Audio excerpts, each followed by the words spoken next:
in different communities, we've come to realize that there are very many children that are achieving or going through the justice system. They are in different categories. There are those that are victims, those that are witnesses, but also those that are in contact with the law. But as the children go through this system, we as Crane have come to realize that there's almost more traumatization in the processes of court. We have decided to focus on children in families and children in safe spaces. That gives the children on the street the ability to go back home through rehabilitation, but also to be resettled if they're just lost.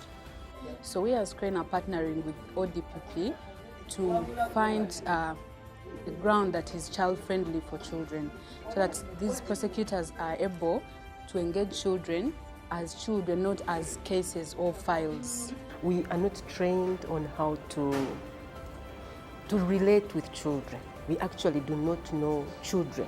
So we thought that we needed to get the skill of first of all, understanding a child and how a child develops, and what traumatizes them and what is the effect of trauma on them, because it would help us as prosecutors to engage with them and relate with them as we do our work as prosecutors. The structure provided by law or the processes require us to handle children, to deal with them, especially if they are offenders, as a last resort. However, we find ourselves as the first point of call to prosecute them, and that is challenging. Normally, when we get children in our offices, we get them sometimes as witnesses, sometimes as victims, and sometimes as children who are in conflict with the law, who we call juveniles, who we are prosecuting.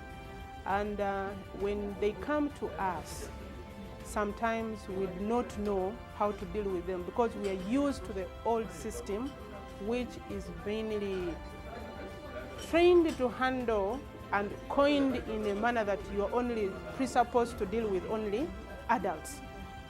They needed to know everything about children because they handle children in the cases they prosecute.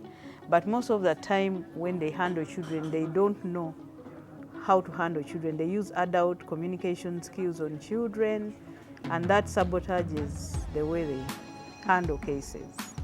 So we think that when we have gotten these skills as prosecutors, they are going to help us to interact better with children who we come into contact with, and in that we shall be promoting the child-friendly procedures. Under our criminal justice system, children